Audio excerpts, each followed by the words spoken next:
नमस्कार, live news में आपका स्वागत है। लाइव न्यूज हमारे इस चैनल को आपकी मदद की ज़रूरत है। सो प्लीज़ अगर कंटेंट आपको पसंद आए तो चैनल को लाइक और सब्सक्राइब ज़रूर करें, साथ में शेयर भी करें। धन्यवाद। जैसा कि आप सब जानते हैं कि बिहार में अजीबोगरीब घटनाएं होती रहती है। पुल टूटना, पुल चोरी हो जाना। अब एक नया मामला इसी तरह का सामने आया है। स्थानीय लोगों का मानना है कि NHAI और PWD के अधिकारियों की मिलीभगत से इस पूरे परियोजना को गलत दिशा में मोड़ दिया गया।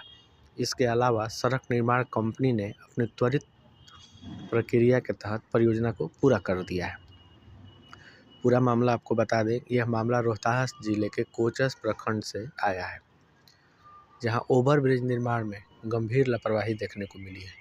वाहनों के सुगम आवागमन और जाम की समस्या को दूर करने के लिए कोचस में NHAI द्वारा NH 319 पर एक ओवरब्रिज बनाने का निर्णय लिया गया था, लेकिन यह काम बेहद अजीब तरीके से हुआ।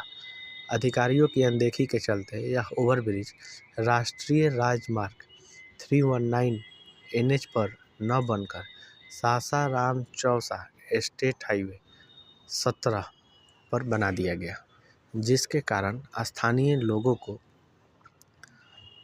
परेशानी का सामना करना पड़ रहा है। कोचस के स्थानीय निवासियों ने इस बदलाव को लेकर असमंजस की स्थिति बनी हुई है, क्योंकि गलत जगह ओवरब्रिज के निर्माण से शहर में जाम की समस्या और बढ़ गई है। जानकारी के अनुसार NHAI ने कोचस में ओवरब्रिज निर्माण की स्वीकृति दी थी, लेकिन अधिकारियों के बीच कथित साठ-गांठ के कारण इसे SH पर बना दिया गया। अब इसे अधिकारियों की एक बड़ी साजिश माना जा रहा है। ओवरब्रिज के निर्माण के बाद शहर में यातायात व्यवस्था पूरी तरह से प्रभावित हो गई है। हर रोज़ घंटों जाम लगने से यात्री, मरीज, स्कूली बच्चे और वाहन चालक परेशान हैं। खासकर राष्ट्रीय राजमार्ग पर ओवरब्रिज के निर्माण का निर्देश था, ताकि वाहनों की निर्बाध गति से आवाजाही हो सके। लेकिन SH पर बनने के कारण, SH मतलब स्टेट हाईवे की हम बात कर रहे हैं, बनने के कारण कोचस की जीवनदायिनी सड़क पर भारी दबाव पड़ा है। निर्माण के दौरान स्थानीय निवासियों ने इसका विरोध किया था, लेकिन अधिकारियों ने उनकी अनदेखी की और अब इसका खमियाजा लोग भुगत रहे हैं। इस बदलाव के पीछे अधिकारियों के पत्राचारों से एक बड़ी साजिश का खुलासा हुआ है। स्थानीय लोगों का मानना है कि NHAI और PWD के अधिकारियों की मिलीभगत ने इस परियोजना को गलत दिशा में मोड़ दिया। इसके अलावा सड़क निर्माण कंपनी ने अपनी त्वरित प्रक्रिया के तहत परियोजना को पूरा किया। किसानों ने बताया कि 1970 के पूर्व यह PWD की सड़क थी, जहां इसकी चौड़ाई कहीं 70 तो कहीं 80 फुट थी। केंद्र सरकार ने इसे 1980 में NH 30 में तब्दील कर दिया। इसी तरह साल 2012 में केंद्र सरकार ने इसे राष्ट्रीय राजमार्ग 319 का दर्जा देते हुए मोहनिया से आरा तक 4 लेन निर्माण के लिए सड़क के दोनों ओर 75-75 फुट भूमि अधिग्रहण कर कार्य प्रारंभ किया था। इस दौरान अन्य जगहों पर अधिग्रहित भूमि का मुआवजा भुगतान कर दिया गया, लेकिन कोचस के किसानों को अधिग्रहित जमीन का भुगतान नहीं किया गया। इससे बौखलाए किसानों ने NH 4 लेन निर्माण के दौरान अधिग्रहण की गई भूमि पर सड़क निर्माण करने पर रोक लगा दी।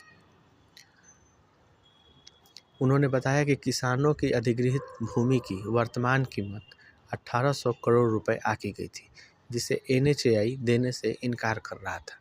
ऐसी स्थिति में निर्माण को लेकर सड़क निर्माण कंपनी के सामने समस्या उत्पन्न हो गई। स्थानीय बाजार से सड़क निर्माण व ओवरब्रिज निर्माण कार्य में पेच फंसते देख NHAI और सड़क निर्माण एजेंसी अशोका बिल्डकॉन कंपनी के अधिकारियों ने PWD से संपर्क किया, लेकिन फिर भी बात नहीं बनी।